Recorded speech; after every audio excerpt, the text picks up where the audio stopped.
Hello, everyone. Climate Chance wants to thank all our panelists and who will help us to conduct this 7th virtual workshop for climate action and Africa and adaptation in Africa. And we thank everyone and our interpreter as well, who will help us to make sure everyone understands everyone. I'm Amaury Parel. I'm coordinating the activities of the Climate Chance Observatory.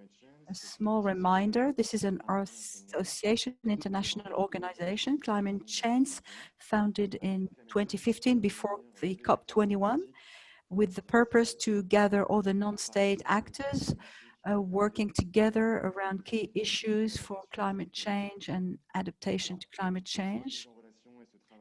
In order to do this, we have different tools. We have an online portal, completely bilingual, both English and French.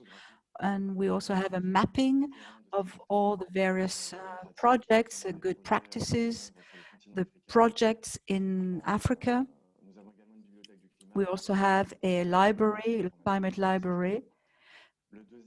The second activity of our organization is the observatory. I'm the coordinator of these activities. For the last 3 years, we have been issuing an annual report about climate action that sums up all the various actions from the territory, civil society, financial people, etc., social society, both in French and in English.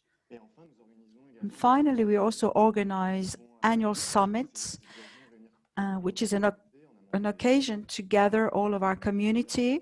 In the last few years, we were running mainly regional African summits, which was an opportunity for all the actors of the climate change and people involved in climate change to gather together and have a roadmap for health issues, of course, and sanitary reasons. We were not able to organize a third summit in Kigali. For this reason, we have been organizing virtual workshops in order to continue mobilizing this community and continue developing the coalitions. The 7th virtual workshop is a bit special. It's part of the Climate Week in New York on the one hand, and on the other hand, it's a summit or a workshop which is part of another series of workshops regarding access to climate data. It's a theme and a topic which we've been working on since 2018 at our observatory, since the summit in Abidjan, and many of our partners have been involved in this. Many of our partners, CDP, ADEM, and so on. Just to give you a context, in 2018 in Abidjan, we had organized a first session opened by the regional center of Lomé, coordination of Lomé. We had identified the various challenges in relation to climate data, like the difficulty or the discrepancy between access to data between various countries, but also various territories. We had also noticed the reluctancy of some national governments to sharing the data with the local actors. We also noticed the lack of organization of the civil society, which have a lot of data, but were not very integrated in the local authorities. In 2019, during the second summit, Climate Change Africa in Ghana, we were able to take the discussion further to come to a global organization, understanding of the way the data is collected on a level of local, national, regional level. And we had identified some various tools and experiences that could be shared within our community and duplicated. In order to continue this discussion, we've suggested a series of 3 mini workshops. The second will be in October, 29th of October, for greenhouse gas. And the third one will be emission and calculations. These 3 workshops, adaptation, mitigation, and methodology, have common goals. The first one is to be able to identify African initiatives in order to improve access to climate data and the governing for these actors, which is something we're going to try to discuss today with our panelists. The second goal is to explore practical leads to facilitate the collaboration between the various actors. We still need to find and discuss about the appropriate frame or structure. We can talk about this later on and see how we could improve our collaboration. And the third objective is to captivate the various teachings and the principles to have a common ground in order for the advocacy. So I'm now going to hand over to our moderator, who is an expert in West Africa. She's been working for climate change. I'm handing over to Vanessa now. Hello, everyone. Amaury, thank you, Amaury, for your introduction. Thank you to all our panelists and all our participants today. Just to remind you that there is interpretation, simultaneous interpretation going on. You just need to click on the French or English button at the bottom of your screen in order to get the translation. Thank you for this introduction. I'm glad to be the coordinator, the moderator for this workshop, which is really in line of everything that Climate Change has been doing during the last 3 African summits. I'm also delighted to, even though the health situation has been a bit of an obstacle, however,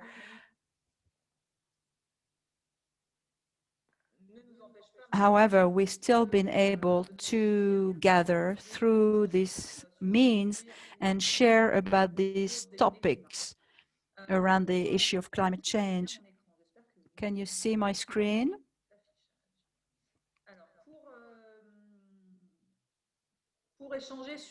In order to discuss on this topic,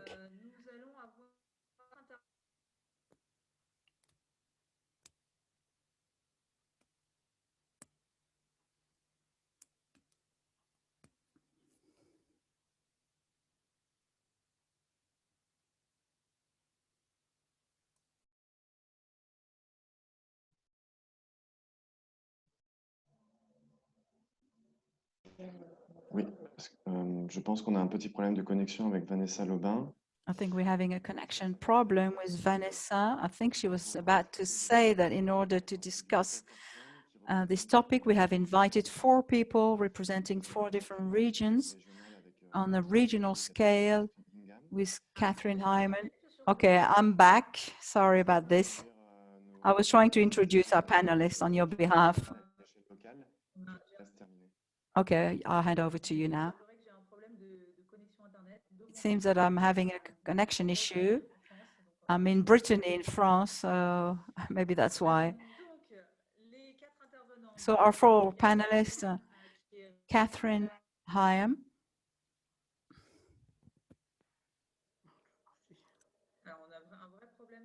Okay. Can you hear me now? I think we've lost my screen. Apparently, I cannot do both. Maurine, could you maybe display the screen for me? So Catherine is a regional manager at the CDP for Africa. Then we will have Maguette, Dr. Maguette KAIRE, who is an expert, a forest expert at the Regional Center of AGRHYMET, which is a data center, or climate data center, an agri-climate center. We will then hand over to Maurine Ambani. She's a regional coordinator based in Nairobi for the World Food Programme, and then Handaine, who is an expert researcher at the Indigenous Peoples of Africa Coordinating Committee, IPACC. I will ask them a few questions. What I will try to do, first of all, is to try to lay down our context, which came out of the various discussions and reflections that we had in the previous summit, climate change summits.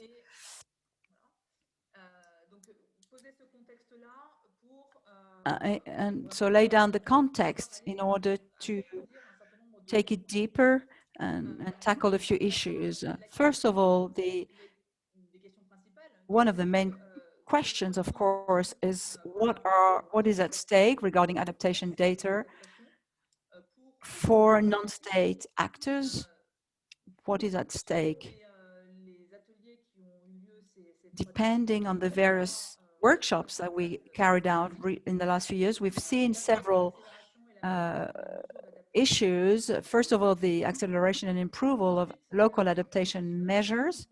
Secondly, to make sure that the climate risk would be effectively taken into account in investment decision. And thirdly, to be able to inform and alert of the occurrence of impacts, that is an early warning systems,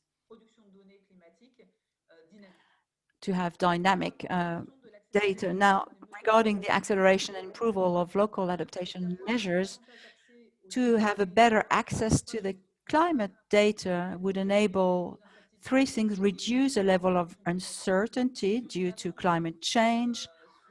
The more you develop the data, the more you come to reduce the level of uncertainty, and therefore you can make better decisions regarding investment and the costs of the projects.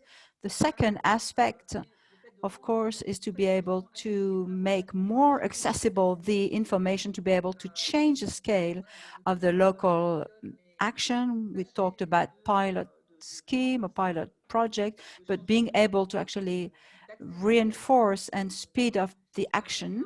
And thirdly, to have a better dynamics, to improve and readjust the adapting measures in the future. And now, regarding the awareness of climate risk, two specific challenges: to be able to design climate-friendly projects that would be relevant for the future as well. And then secondly, another very pragmatic aspect, which is to be able to comply with increasing requirements. I didn't say it before, but as we discuss, to actually post your questions in the chat box. If you have any questions, you can write them, send them through via the chat box, and you can directly react to what is being said. And at the end of the presentations, we will have a time to try to answer these questions. So this is what is at stake for non-state actors. I'm sure there will be others, but I've tried to sum up the main points in relation to what was said in the previous workshops. If we try to be a bit more specific and go more into details to the way we produce and we collect and we analyze the database management, the use of the data, and then the adaptation. What we mean by that is all the data, climate data, hydrologic data, etc. And besides the collecting, the analyzing, and the using, also the production of the database, an issue that is not so addressed in West Africa, which is the region I know most. Often we don't really spend enough time on this. Now, regarding the collecting of the data, who does that? Who does the collecting? Of course, we have all the state actors, the research institutes, but also local actors, authorities, communities. They also produce data, local climate data, and therefore helps to do adaptation. Sometimes it comes to lever for the lack of data in many countries. In a sense, it helps to validate the adequacy of climate models. So this retrospective discourse on climate change and all the monitoring of bio-indicators of changes will help update the climate data.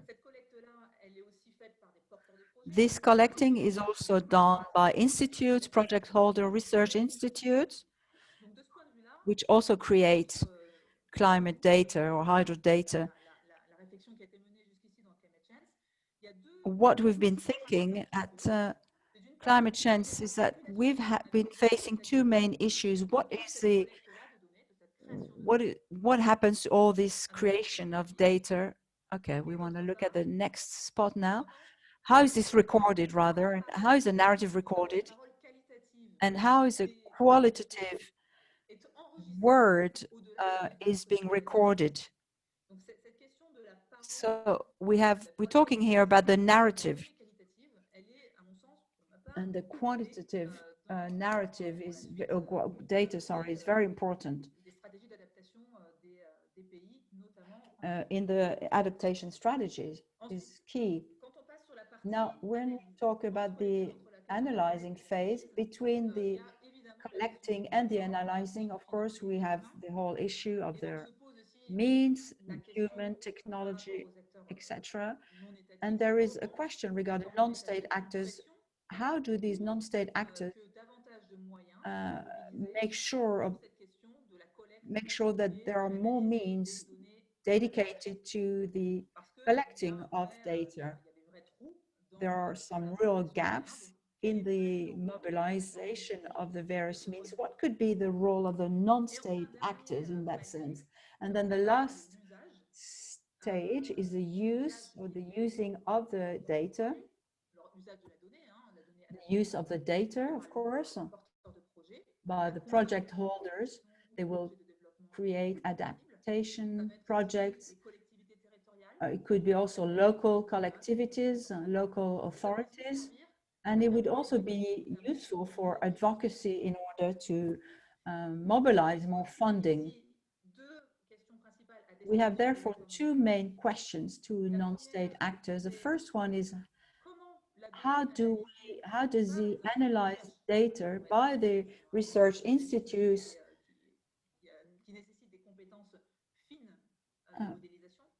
how is this data be transformed into an understandable and useful information, and how can this data be used to limit bad usage or limit the bad adaptation? So there is a real issue there regarding the way that the data is being analyzed and is being transformed and conveyed for an understandable usage. The last point is the accessibility to data. How is the data being made accessible, especially for non-state actors who do not always have the necessary means to buy data and to generate climate projections? So this data needs to be transformed. Now I'm going to hand over to our various panelists. Before I do this, I would ask to suggest a small vote in order to establish the priorities, our priorities. What are our priorities according to you? What are your priorities when it comes to adaptation data? Why do I ask this question? This workshop right now has an objective, and it is to specify what could be the common advocacy between all the panelists in order to improve the production channel, the creation channels, and improve the availability of the data. Now, in order to vote, I would encourage you to go on this website, www.mnt.com, with the code 3725005, which you can see at the bottom of your screen right now, and then to vote in order to vote for the various priorities. And at the end of the discussion, the 4 discussions, we will try to see which have been your priorities. I would also take this opportunity to say that in this questionnaire, you will also get the opportunity to share best practices that you know of in Africa regarding the collecting and the use and the analyzing of the and the management also of data, of adaptation data. So through this questionnaire, you can, or the survey, you can also suggest good practices, best practices, which will then be, we could then be published on the website of Climate Change. I hope this was not too long. I hope it's clear for everyone, the question of the vote. And now I want to hand over to Catherine Higham. Are you here with us, Catherine? Can you hear us? Hi, Vanessa. Yes, I can hear you. Donc, je vais vous laisser intervenir donc, sur le rôle, ce que fait aujourd'hui. Let you tell us about the role of the CDP as part of this adapting data production with three main questions. CDP is working within the cities and the urban context. Now, how do cities today create adaptation data, and how do they do the risk reporting? What are the main barriers that they are facing? And according to you, what could be improved in the collecting and the analyzing of the adaptation data in order to reinforce the adaptation capacities of urban territories in Africa? Over to you. Great, thank you, Vanessa. And I have a presentation that I've prepared that I think touches on all three of the points that you've made. So I'm just going to share my screen. Hopefully,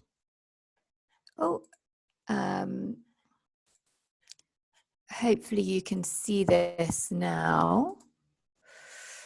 Do you see my presentation? Great.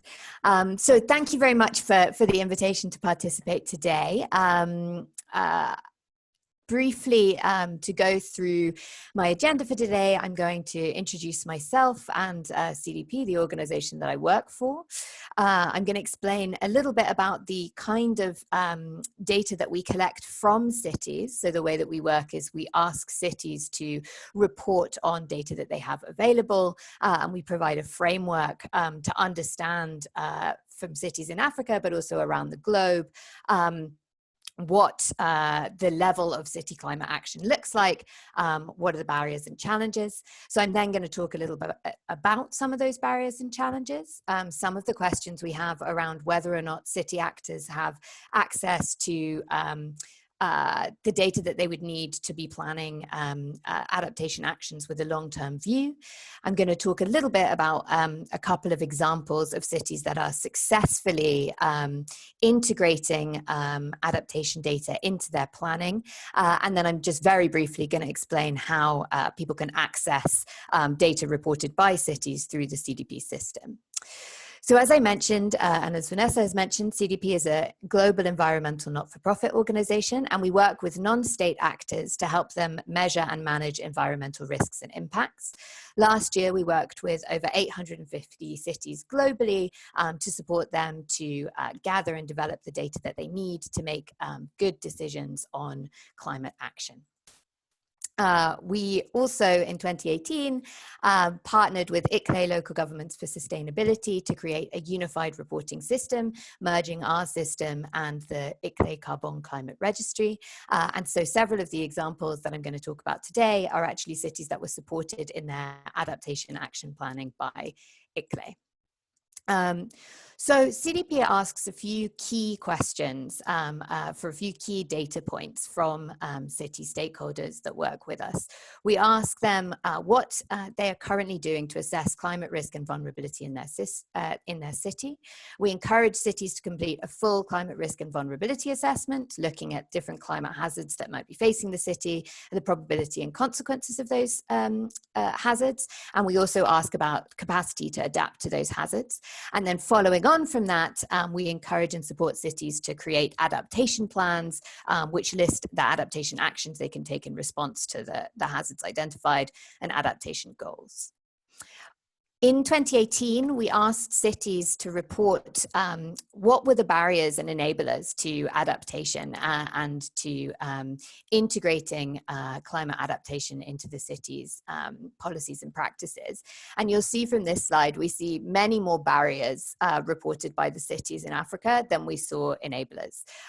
So 2 of the cities did identify access to quality and relevant data as an enabler. So we know that that is important for city decision makers, but it's something that very few city decision makers currently say that they have sufficient adequate access to. In 2019, we had about 50 cities from Africa reporting data through the CDP system. And of those, 62% informed us that they do have risk and vulnerability assessments. We know that high quality risk and vulnerability assessments can really support cities to have a holistic view of how their city may be impacted by climate change and what they need to do to respond. But interestingly, even though only 62% of the cities had vulnerability assessments, 98% of the cities identified climate risks. So I think, you know, what that says to me is that cities are very much aware of climate risks. In many cases, they may be taking action to act on them, but they may not feel, and this is kind of borne out by anecdotal evidence from cities that we've engaged with, they may not feel that they have access to sufficient data to do a really comprehensive vulnerability assessment. They may also feel in many cases that they don't have the expertise necessary to interpret data where there are data sources that are freely available. And I think that is a really big gap that we need to address, kind of connecting policymakers and decision makers to data sources that do exist. We also see, and this is connected to my previous point, that globally, and this figure is from a global analysis of data in 2018, globally, long-term risks are really underreported by cities. So we know that cities that have conducted a comprehensive risk and vulnerability assessment are nearly 3 times as likely to be looking at long-term risk and thinking about how they can adapt to long-term risk. But overall, we see many more cities reporting short-term risks, so that's risks that they anticipate manifesting up until 2025, and medium-term risks up until 2030. And that longer-term view for the 2050 time horizon is still something that's being under-considered and under-reported. And I think, you know, this is an interpretation that I would suggest. One reason for that is a lack of confidence and a lack of access in kind of long-term models. So really that interpretation piece that you were talking about, Vanessa, about, you know, how do we make sure that we can understand adaptation data or data about risks and historic climate scenarios in a way that would help us to plan for the future. Having said that, we see a lot of barriers to cities integrating adaptation data into their planning and processes. We also see cities taking some really good and really innovative approaches that do allow them to do this. And so based on a qualitative review of around 10 risk and vulnerability assessments submitted through the CDP system by cities, we've drawn out a couple of key points, and there's much more to say about this, but I know that I'm conscious that we're kind of trying to keep things short, so I'll be as quick as I can. So from the successful approaches that we've seen, one of the key things that cities have done is to collaborate with national government, to work with national government actors and the data that they have available. And that's certainly a big enabling factor for cities that want to develop a full data-driven understanding of adaptation needs within the city. We also see cities doing a lot of collaboration with external stakeholders. One kind of good example of this is the city of Maurine in the Comores, who were using a risk and vulnerability assessment methodology developed by UN Habitat, and were being supported by IPACC to implement that. And one part of that process is to do a self-assessment by city staff of risks that the city is facing and of adaptive capacity. And the city stakeholders concluded that they didn't feel that they had sufficient information to do that self-assessment on their own, that they didn't feel confident that they would reach the right conclusion. So instead what they did was they broadened it out and they invited many other institutions working in or with the city to contribute to that self-assessment process. And were then able to kind of fully integrate the conclusions of that study into their risk and vulnerability assessment, and to have that inform their adaptation planning for the future. We also see many of the cities beyond that example of Mourine really engaging with stakeholders and developing their risk and vulnerability assessments and their adaptation plans using participatory approaches and integrating the community and particularly local community groups into these processes has many benefits, both in terms of understanding, you know, what we can tell from people's lived experiences and what we can predict may happen in the future, but also, of course, in terms of engaging those community members in constructing solutions that will work for everyone.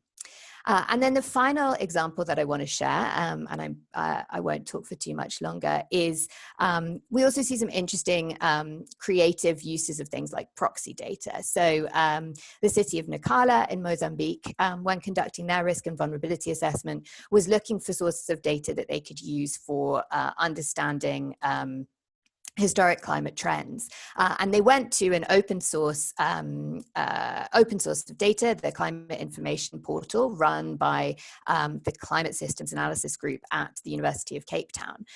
But there was no data specifically for Nacala available on that website, on that open data portal, because there were no weather stations in Nacala that had been assessed as part of the work that the Climate Systems Analysis Group had done.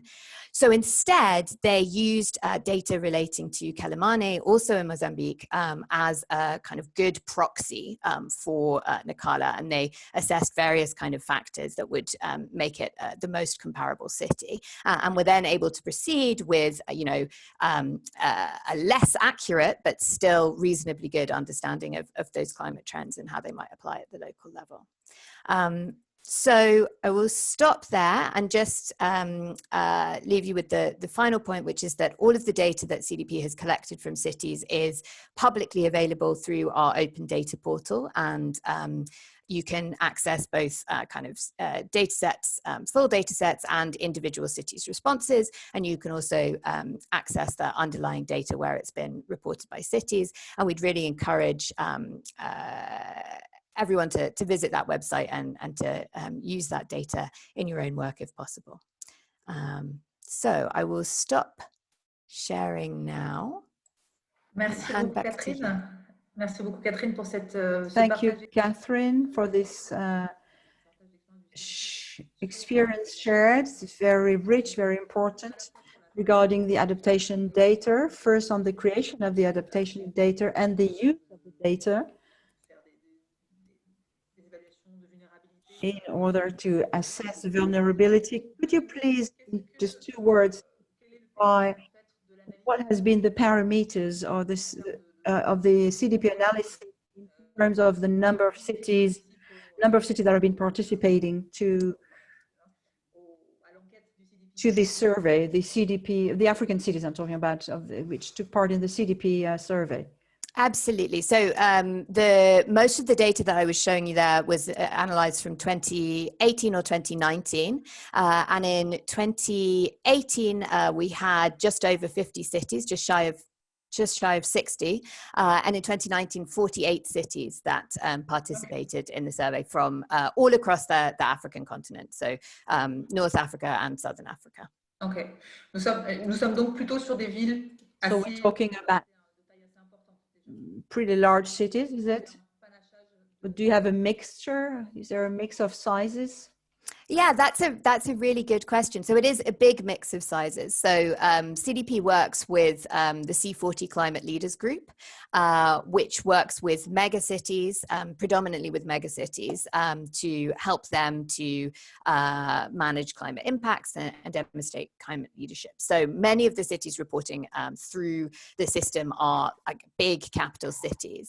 We also, though, have a number of smaller cities reporting through us, in some cases individual districts. So I think in 2019, we had 3 separate districts from Yaoundé reporting through the system as well. So it really varies. And of course, you know, we appreciate that larger cities with more resources are going to be far more advanced in terms of the data that they have access to, in terms of, you know, the stakeholders that they can work with.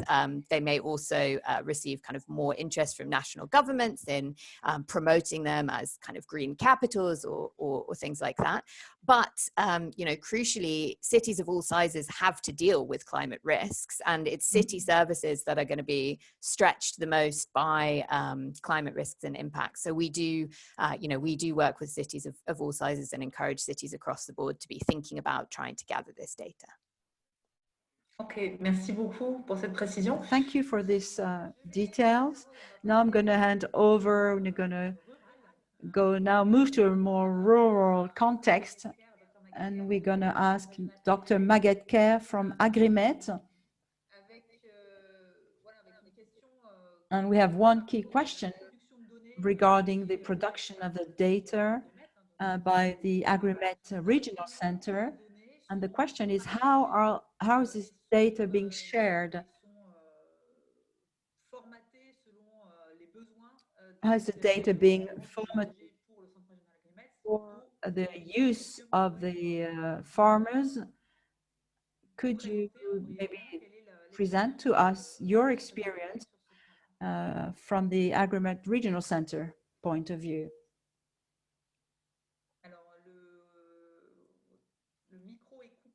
You need to turn on your microphone.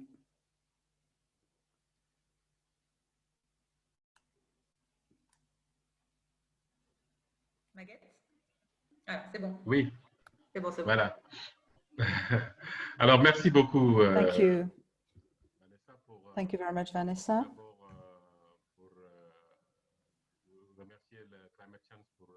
And I want to thank Climate Change for their invitation and for allowing me and allowing us to discuss this topic, very important topic regarding climate information for climate data and in decision making and in adaptation to climate change in Africa. Proof is of the importance of what is happening right now, actually, in this sub-region with the various floodings.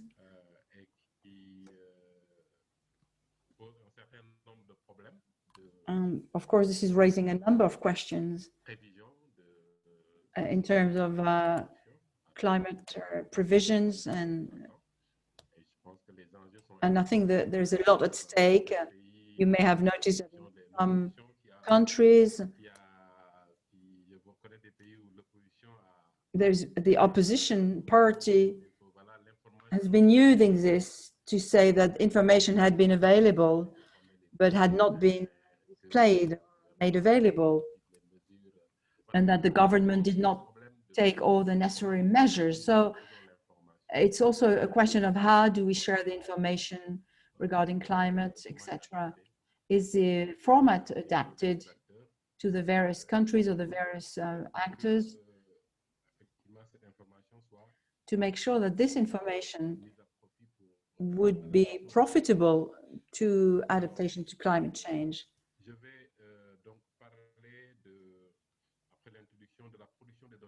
So I'm going to talk about the production and the display of the data, and then we'll look at the various challenges connected to the production and the sharing of the data. Of course, we know that in this context of vulnerability, due to climate change in Africa.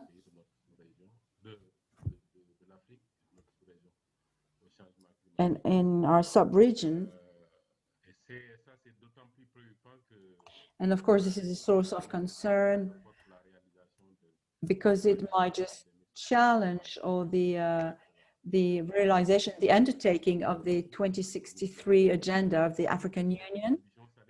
And this ambition, of course, is in line with the SDGs, especially those connected to poverty, climate, the degradation of the environment, and the need also to have reinforcement measures for the resilience of the populations. What needs to be noted are the various points of weaknesses and also the adaptation of the data. All these elements make our continent, put our continent rather in a difficult position to meet all these challenges, especially in the area of the production like agriculture, coastal regions, health issues, because due to climate. So all these various aspects which are not necessarily sufficiently taken into consideration. Now, how do we produce, how does the SILS produce the data and how do they share the data? For a long time now, we have implemented what we call multidiscipline working groups. And these groups gather about probably most of the actors from the ministries, institutes, NGOs, all of the main departments. And these multidiscipline working groups, what they do is that they collect the data and analyze the data. And they create information which they share in the country, but also with the sub-region, with various NGOs, and even on the international scene.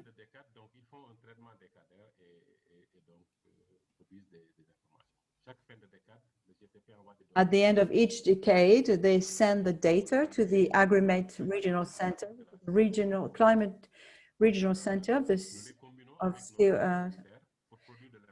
and these data is combined with satellite data and is being displayed on the platform of the regional center. And we also display the data via a mailing list, including intergovernmental organizations, NGOs, state structures, etc., to display this information.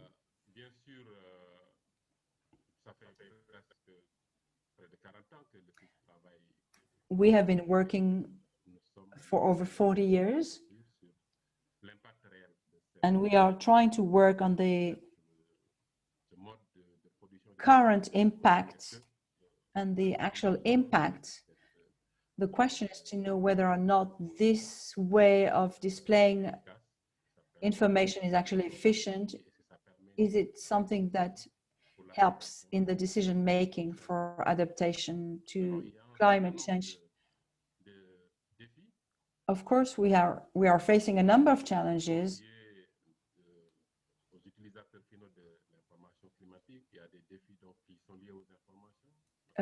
Challenges relating to information,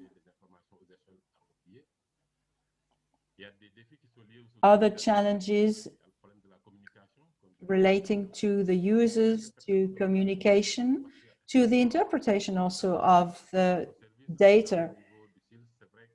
In our services, we do have communication services, but the interpretation of the information needs to be understandable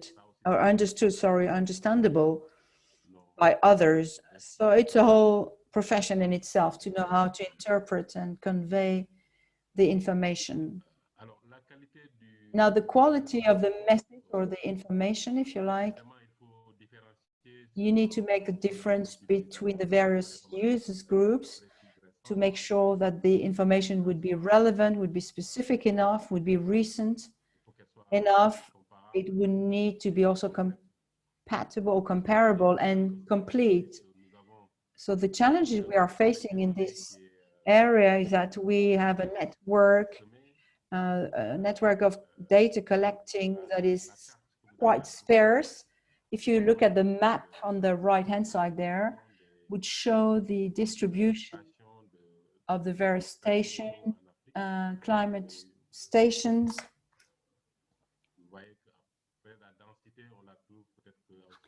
There is more of a density in South Africa, but in the rest of the countries of Africa, it's more sparse. And the curve there on the right-hand side shows a degradation of these stations.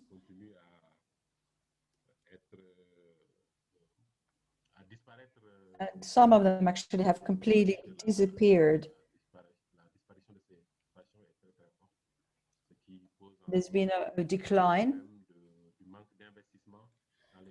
which raises the question of a lack of investment in the climate stations and also in the sharing of climate data. These are some of the challenges which you are facing. Of course, the information needs to be available at a spatial scale, the appropriate spatial scale. And in the agroecological regions, because these regions need to have the appropriate information.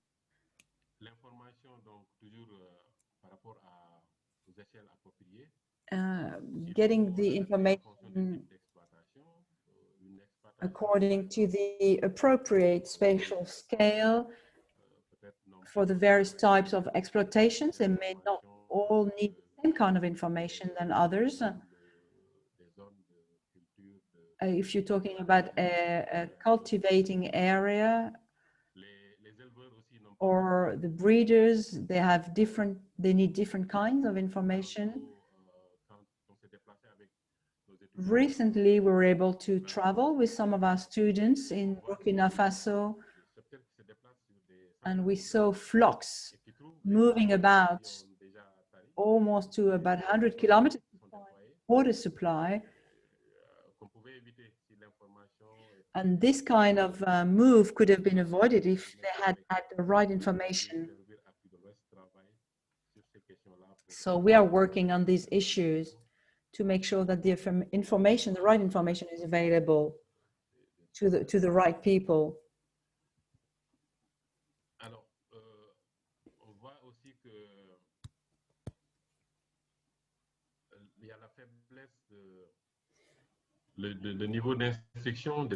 Of course, the issue of literacy also is important. The level of instruction of the users, that could have an effect also on the interpretation of the climate data. We need to do a lot of work there to raise the level of education.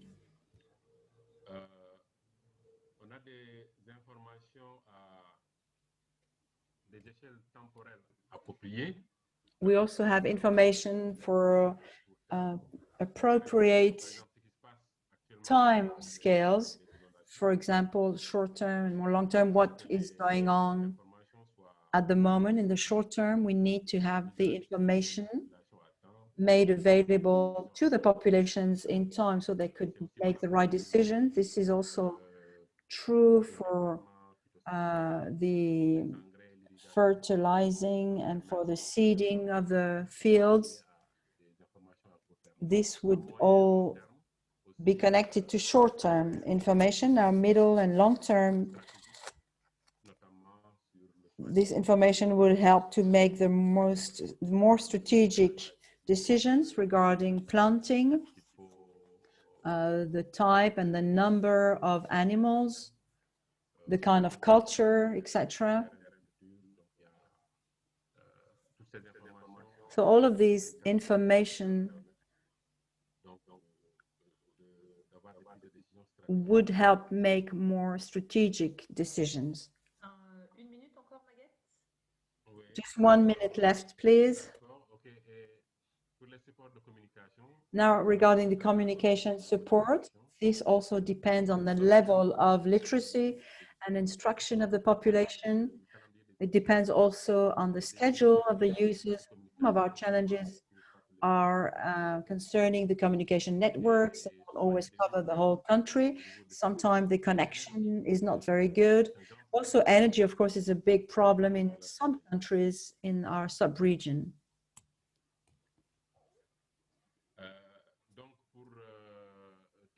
Just to sum up and conclude, if we're talking about the integration of climate information in the planification and development, it would help to anticipate the climate fluctuations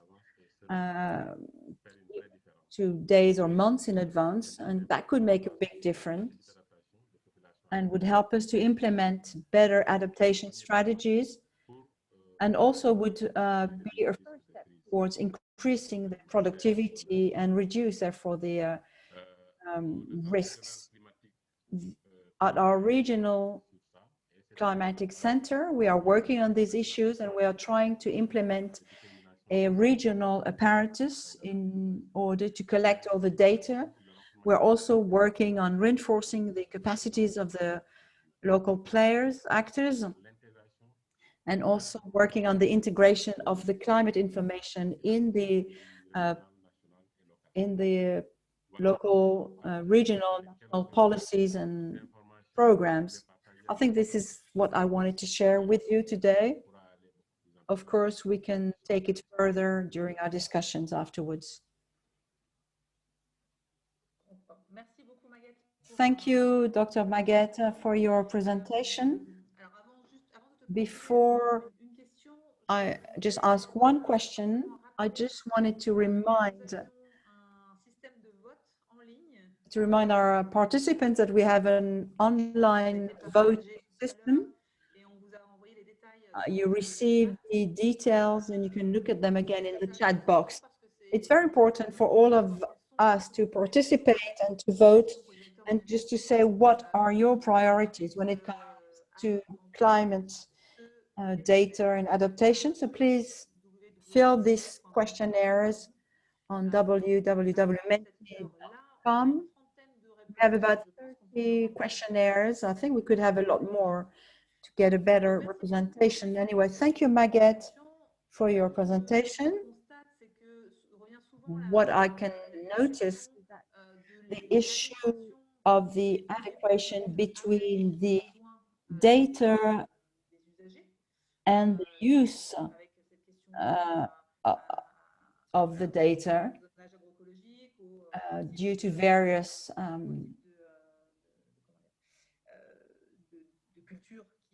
due to various contexts. I would really like to ask you, Maguette, how do you tackle this very practical question, this key issue of defining the method or the way to communicate and to use, or to present rather, the data with the local population? How do you do this? One participant is actually asking, because of the level of literacy, which often is very low in the rural area, how do you go about this? How do you do it? Before I answer this second question, I would first say that the level of literacy, as I was saying earlier,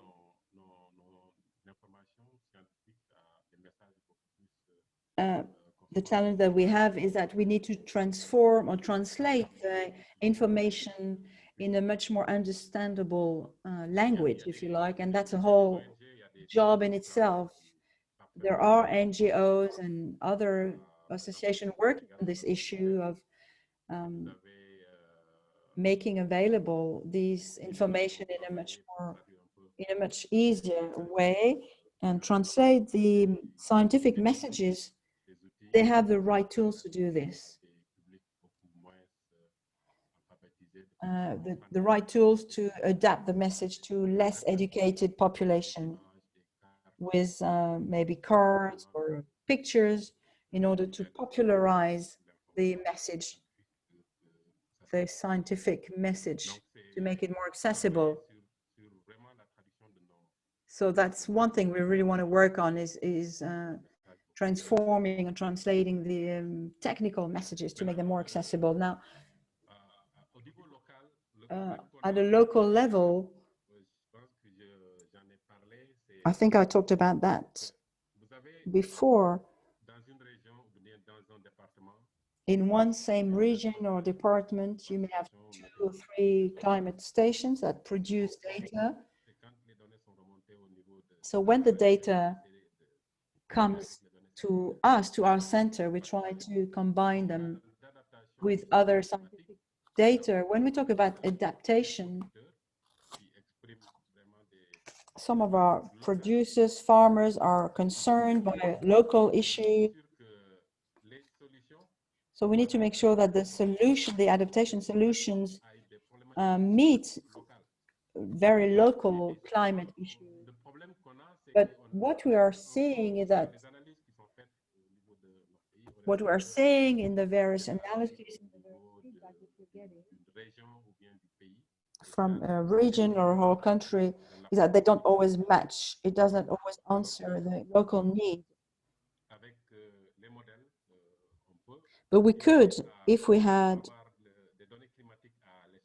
local data, of course, we could do local projections. For example, measuring precipitation. How does the rainfall evolve or change locally? And what would be the impact and then the necessary action to be taken? So if we work with the local actors, the producers, farmers, we talk about local participation, but often we design programs which are not always adapted. I'm really talking about a real participation, collaboration with the local actors, and giving them power in the decision-making to choose the right option depending on their climate situation to help them face various climate issues. So again, I think we need to increase the participation, the local participation of the stakeholders in order to better work with the local actors and face the local issues. Thank you, Maguette. These issues are quite recurrent in the chat box, actually, the connection between the local data and the use of the local data on the field. I think it's one of the main axes of our discussion. So now I want to hand over to Maurine. You're based in Nairobi. You work for the World Food Program.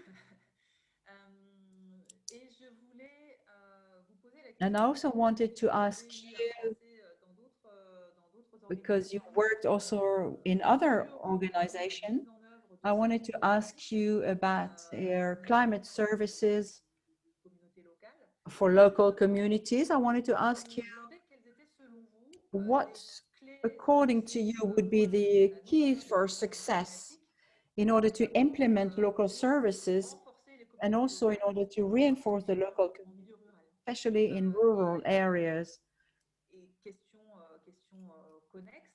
And another question, have you ever seen any climate services integrating local or climate data from the local community and and the local community taking part in the decision-making process. Have you ever seen this in your experience? Thank you very much. I hope I'll be able to answer the questions that you have raised. Very interesting discussions. Just to note though that I will be presenting from work that we did while I worked for KAIRE International versus what we are currently doing at the World Food Programme. So these are the experiences from a program called the Adaptation Learning Program for Africa that we implemented in Ghana, as well as Kenya, Mozambique, and Niger. But then the experiences I'm going to talk about today are basically what happened in Ghana. And so then this is work that was running for a period of time, almost 7 years. And the special focus was to build the adaptive capacity of communities to be able to manage climate risk as well as disasters.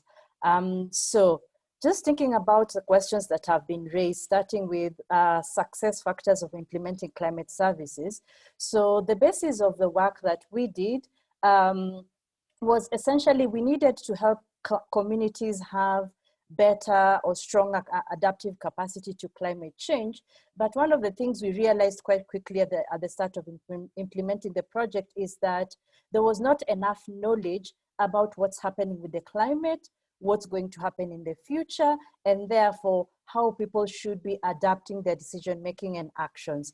And so earlier on in the project, we started to realize that because of the increasing frequency, duration, and severity of climate disasters, especially affecting the most vulnerable populations, then we needed to integrate the use of climate services as a decision-making tool for communities to figure out how best to adapt to the changes that were occurring. So we were doing this at a time when there was a strong need on the use of climate information in terms of forecasts, in terms of data, but then it was not very well understood. It was not easily accessible. People really did not know what to do with it, even when they received it. For example, by agriculture ministries, they really didn't know what to do with all the forecasts they were getting, for example, from the Ghana Meteorological Services.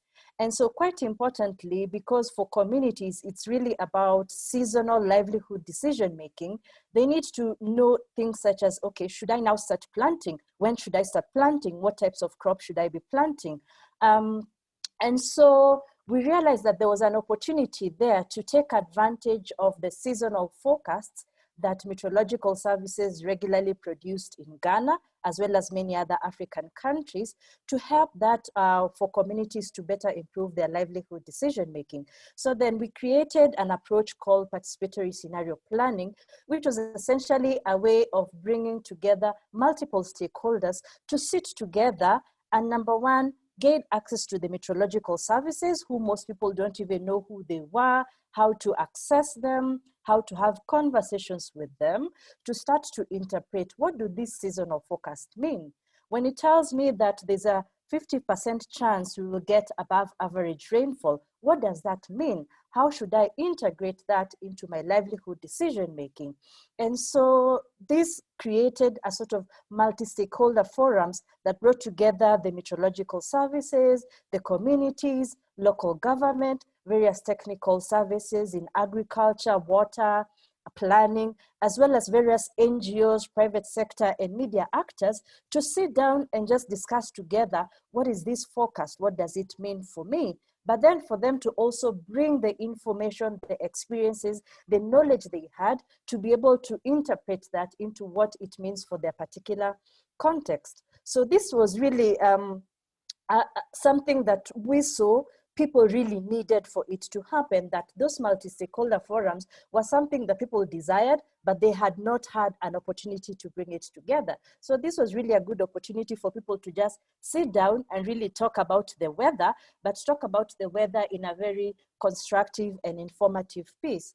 But then it also started to link together with the vulnerability and capacity analysis that communities were already doing, thinking about what they've observed over time in terms of the season is becoming shorter, the rains are not starting when we used to know it usually starts. So even their regular time of saying, okay, we will start planting in June, for example, was not working. So it was helping them to start to connect the changes they were observing with the need for having kind of anticipatory information for you to think about, okay, will it be different this coming season? And therefore, what should I be doing differently? Because the rainfall season is not going to behave the same.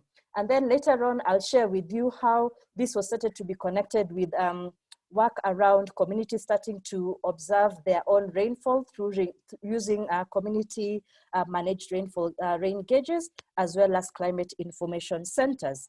So how this was happening is that the whole essence of these climate services was centered around community-based adaptation. And how we were starting to engage with communities is that we were sitting down to have a conversation for communities to start to talk about what are the vulnerabilities and capacities that they are observing in their own locations with regards to climate, yeah? Are they seeing more livestock death? Are they seeing more migration? For the case of Ghana, there was concerns about communities from other neighboring countries starting to come in with their livestock in places that are generally agricultural areas, causing a lot of conflict between farmers and pastoralists.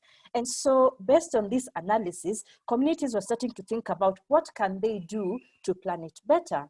But then now bringing in climate services, they started to think about, okay, so how do we connect that to the forecast? For example, if I start to plant now, but then let's say in Burkina, it's getting quite dry, does it mean more people will be coming in with their livestock towards my farm? And therefore, how should I be preparing for that? How should we be engaging with local government to make decisions or conversations or dialogues between the farming communities and the pastoral communities, excuse me, so that there isn't a lot of conflict, right? But then in terms of interpreting the forecast themselves, people were starting to bring in their own local knowledge because communities had been observing the seasons and how they have been behaving over time, connecting it to like local indicators such as the behavior of birds, the behavior of plants within their areas. And then they started to bring this information to help them to understand what does the forecast from the meteorological services mean. Yeah, so for example, connecting when it says above normal rainfall, what have the communities observed in terms of their own local indicators? What are their indicators telling them about the coming season? So how can we put this information together so that especially we are able to understand it, but also that it's building trust for people to be able to use both sources of information, both from the meteorological services as well as the communities. And then in addition to them now having their own local measurements of rain gauges, they were starting to understand, okay, when the meteorological services say that there's going to be 20 millimeters of rainfall in my community, what does that mean in terms of how much rainfall has fell? And therefore, how much does it mean for soil moisture? What does that mean for me being able to plant now or maybe wait later until enough millimeters of rainfall have fallen? How do I connect that now to the seasonal forecast that I received that say, for example, the rainfall is going to start in the first, let's say 2 weeks of April, yeah? But then if I start to look at my rain gauge, I can start to make sense of, okay, first 2 weeks of April, but during that time period, can I check the rain gauge and figure out if enough rainfall has fallen for me to be able to start planting? Yeah, but in the meanwhile, even as I wait for that confirmation, communities are already using the seasonal forecast to start to access the input they need to be doing the planting ahead of the season. Also, they're getting contact with the technical agricultural services to give them advice on the crop varieties, where they can find good quality seeds, what input that they should be using, such that by the time the rainfall season starts, they are very well prepared to undertake the relevant measures. And then the other addition that we brought in was the issue of climate information centers. These were basically centers that were established for the communities, by the communities themselves, and managed by the communities to be able to communicate this information across the community. So for example, in one of the communities in northern Ghana, that was in Garutempane, they established it in such a way there was a small office at a particular central location, but then it was connected to loudspeakers at a local market, such that when the advisories were generated from the seasonal forecast, they were broadcast at the market such that everybody could hear, okay, prepare for the coming season. It's going to be below average rainfall. These are the kinds of drought tolerant seeds you should be accessing. These are the places you can get, but also have contact with the climate monitors to know how much rainfall has fallen for you to start to plant. So then it helped people to be able to access that information everywhere within the community. Yeah, it is limited to like, even though radio have become very popular for use in many African countries, part of the challenge was that radios sometimes would be more accessible to men than women. But the fact now that the climate information centers were broadcasting this in a market, it means that anybody could access that information and be able to use it in their decision making. So what have we also learned from this in terms of, sorry? Just one more minute. Okay. Good, almost to the end. So what did this result to in terms of decision making? On two levels. First of all, the climate information producers, because they were getting better access and time spent with the communities, they were now critically thinking of what information they should be communicating to the communities and how best to communicate it to them such that they're able to understand and take action on it. Then it also created the chance to have better connection with various communicators such as through radio and the climate information centers to make sure that this information is accessible to everyone. But then in terms of communities, they were now better able to connect various pieces of information and decide, for example, when is the best time I should be planting? What does that mean in terms of what I should be planting? But also for them to be able to take care of their food security needs before and throughout a season. And we see especially that it helped the women who initially would struggle when it was lean period. Maybe they've not harvested much because of the types of decisions they were making without having enough climate information. But now they felt more comfortable that they were able to make their own decisions even within group farms so that they can better feed their families going forward. I think I'll stop there for now. For further information, you can find it on the website. Thank you very much. Thank you very much, Maurine. C'était vraiment très intéressant et très riche et vraiment, je pense que c'est interesting, very rich, very inspiring as well.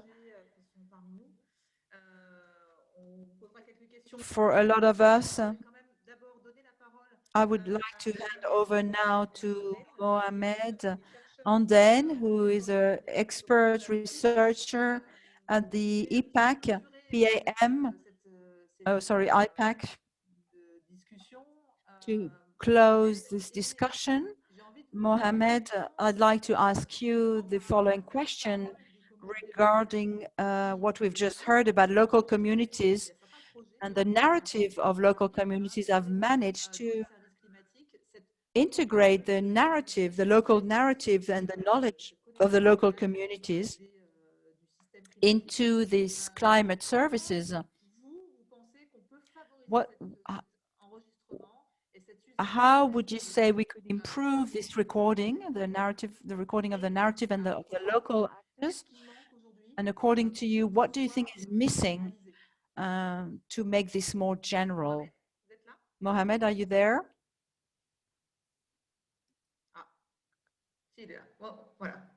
Mohamed, je vous donne la parole. Mohamed, it's over to you.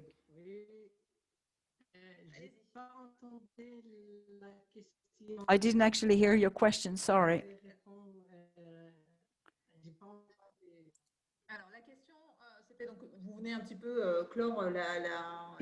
You're coming at a time of conclusion of this discussion, and the question was, according to you, now that we've heard that it is possible to record the narrative of the local communities regarding climate change, how do you think we could enhance or make this more global in Africa? The recording of the narrative, taking into consideration the narratives of the local communities. Okay, what would be the barriers? Okay, thanks a lot. want to thank Climate Chance for their invitation and for the choice of this very important topic. Now, the issue of accessing climate data, of course, is very important. The first barrier to access to climate change data is the language. A lot of the people, the local population in Africa, we have more than 2,000 various dialects and languages. And most of the African countries do not recognize these local languages or dialects as official. That's the first barrier, which is why, as the coordination committee of the indigenous people in Africa, we have tried to raise awareness and take it to the African Union and raise awareness about the importance of indigenous languages.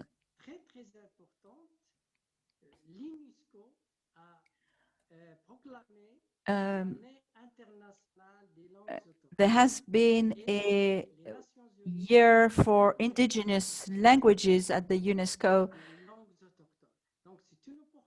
That has been an opportunity and a chance to improve access to information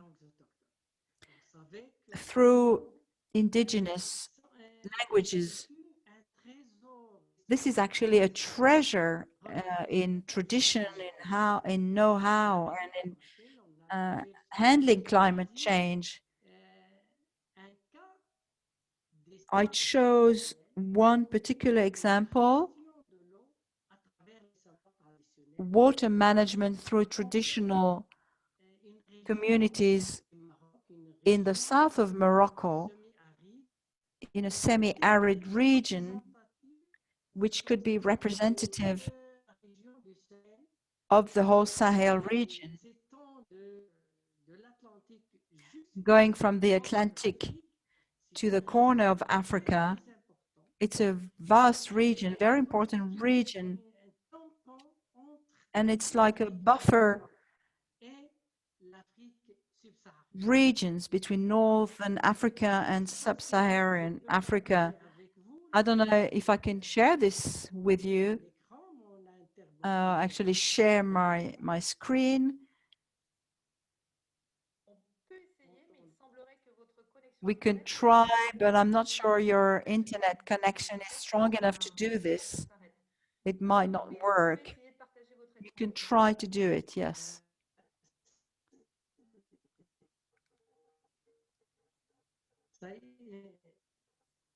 Je pense que ça va être Non? Oui, alors je pense que No, I don't think it's going to be possible. Ou alors couper votre vidéo. Oh, can you cut your video? Okay, that's better.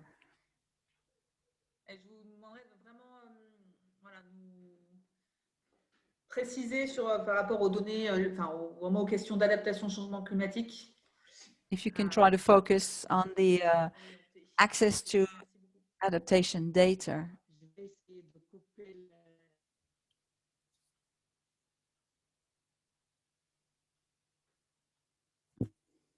Ok, ça va? Ça va. Oui, allez-y. Please go ahead. Donc, il y a une question qui est très importante, c'est la relation entre An important thing is the relationship between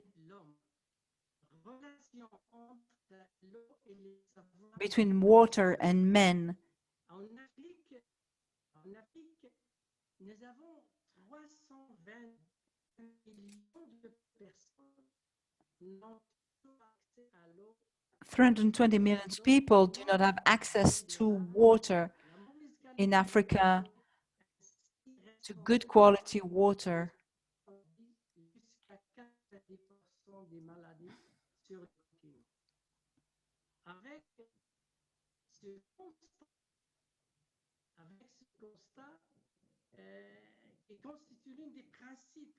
So this is what has caused most of the child mortality. Women, girls.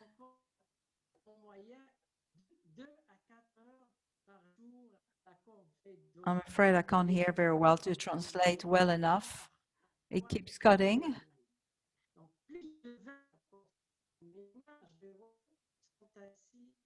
I think he's reading. I'm going to try to read that in Africa, 320 million of people do not have access to water, drinkable water.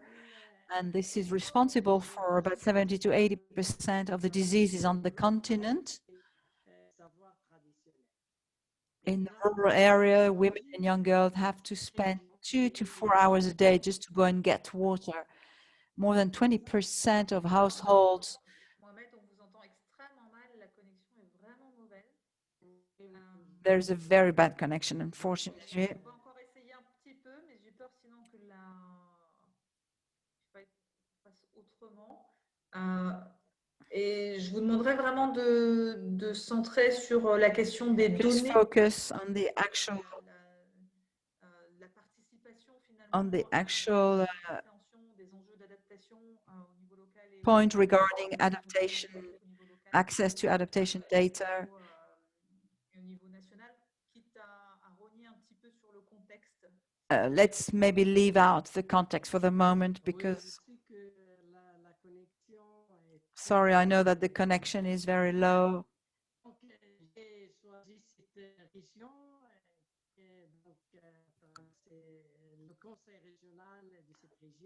The regional council of this region adopted a territorial plan for fighting against climate change and global warming, PTRC.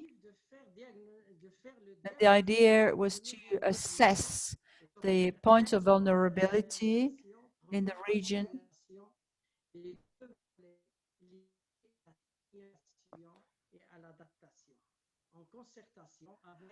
in consultation with local and regional actors and non-state actors. This study was launched by the Regional Council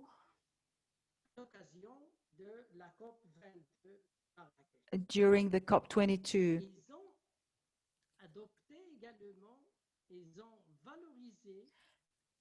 And they optimized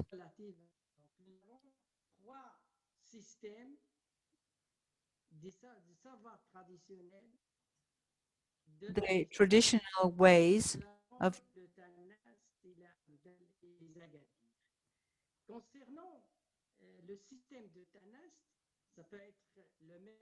concerning the water system, what we call the TANZAT system, which helps manage the rarity of water. It's a system made of copper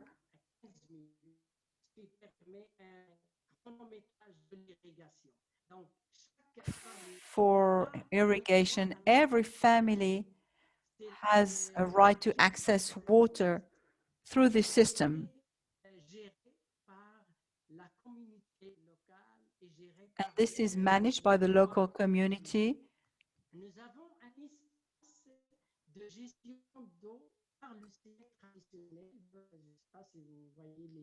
I don't know if you can see the picture there on the screen. We have another system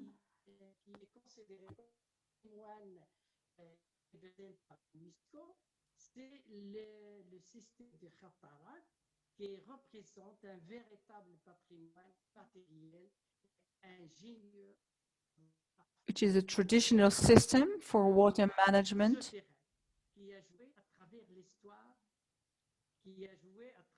We call it the cataract system, which is...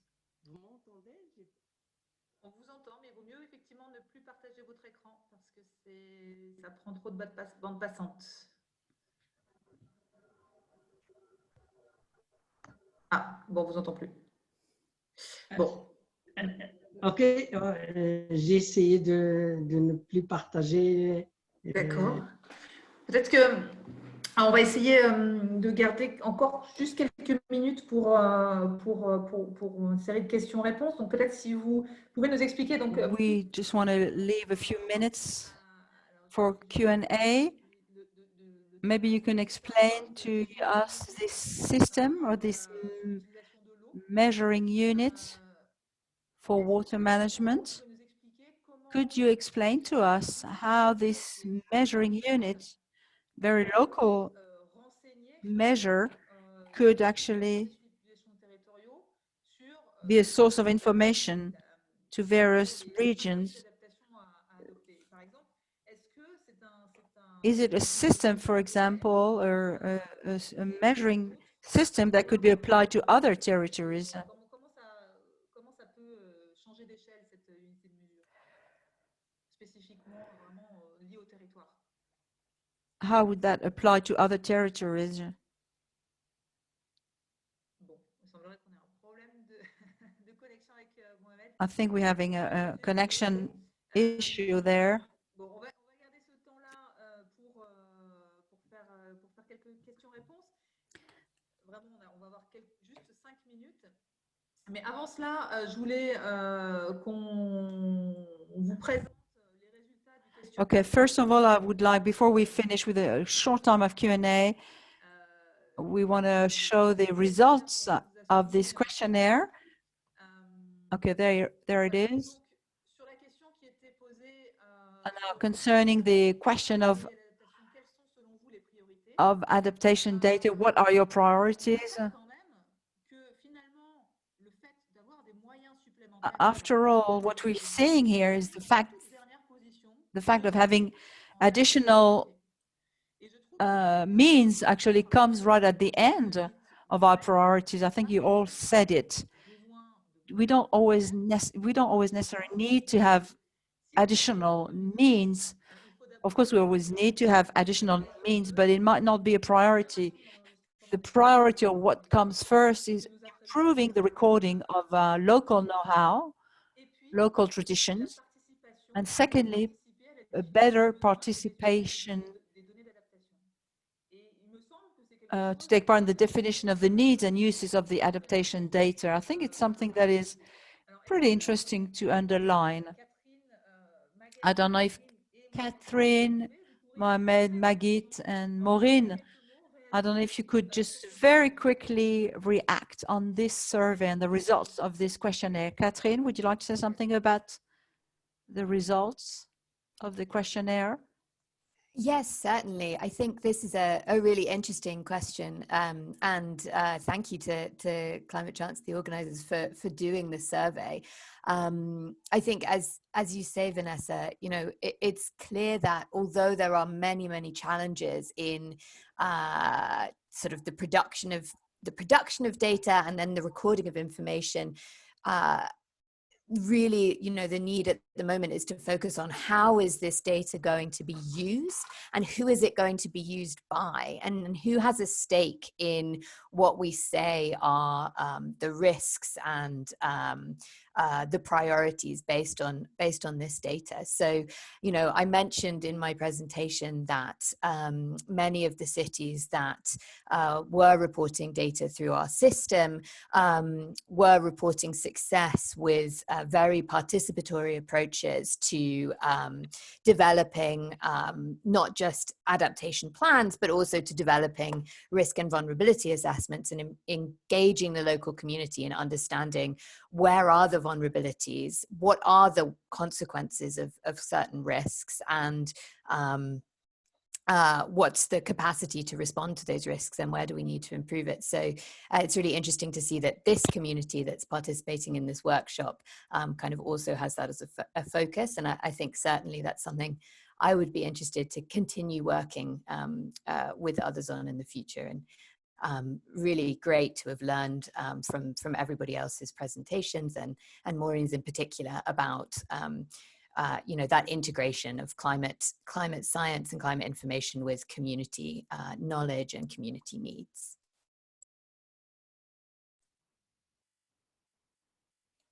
Maurine, est-ce que vous souhaitez réagir à ce rapide sondage? Maurine, would you like to say something? interesting survey, and amazing to see that people really want to improve the recording of local community knowledge, which is something that we did quite a bit because of the integration with science. But then one of the other things that we realized is that local knowledge is not static, it's changing a lot. So what people used to observe, let's say 20 years ago, is not the same local knowledge that they hold right now, because they're getting exposure to many other forms of knowledge. So I think the critical thing right now is for us to think about how do we combine the different types of data, knowledge, information to make sense of what does that mean for adaptation purposes. Yeah. Also noting that in one of the communities, a lot of the local knowledge holders were an older generation, but then the younger communities, you know, they had mobile phones, they had access to, you know, global information. So local knowledge was not just what they observe in their own environments, but they had information to other forms of knowledge, which they needed to make better sense of and be able to use it. So that's also quite important. Thank you. Merci beaucoup, Maureen. Maguette, est-ce que... Thank you, Maureen. Would Maguette like to say something about this survey?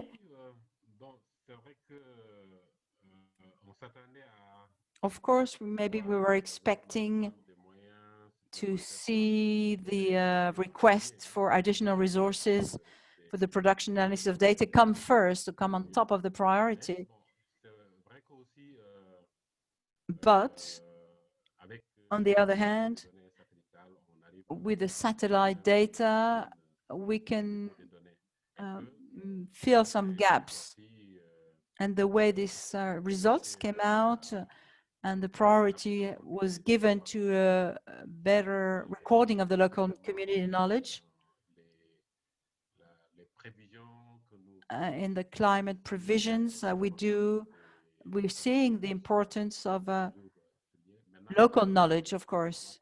Now the challenge is how to translate that, how to communicate the local knowledge in connection with the scientific data for establishing climate provisions. They may have indicators which can help them to assess the approach of the winter season, and a number of information that needs to be integrated with the technical knowledge. And I think they have put this forward. We've really come to the end of our webinar, and I think the translation has stopped.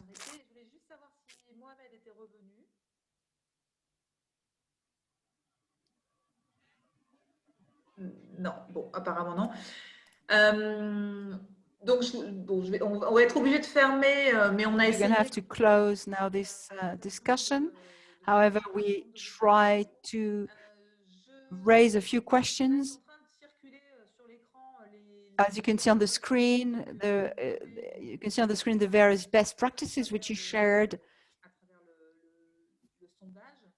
through the survey. I would encourage you to continue to feed on this and feed us with the good practices in Africa, also through our website at Climate Chance and the mapping of our actions. The more examples we have about best practices regarding the collecting and analysis, and the use of the data, the more we will realize that it's not actually that difficult. And there are things that already exist which are good. So I would really encourage you to continue feeding us with those good practices, which you can find on our Climate Chance website. And you can click on the mapping of our actions. Thank you very much.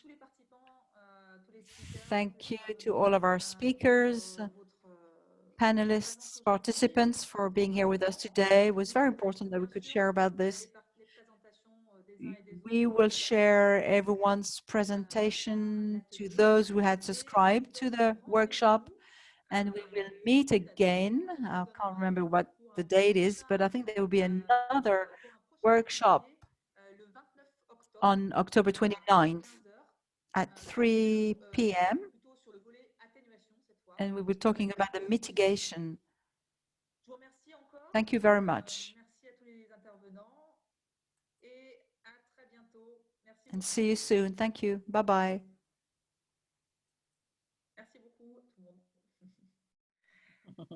Merci beaucoup. Merci, au revoir. Au revoir, à très Merci bientôt. beaucoup, au revoir. Merci beaucoup encore. Thank you very much.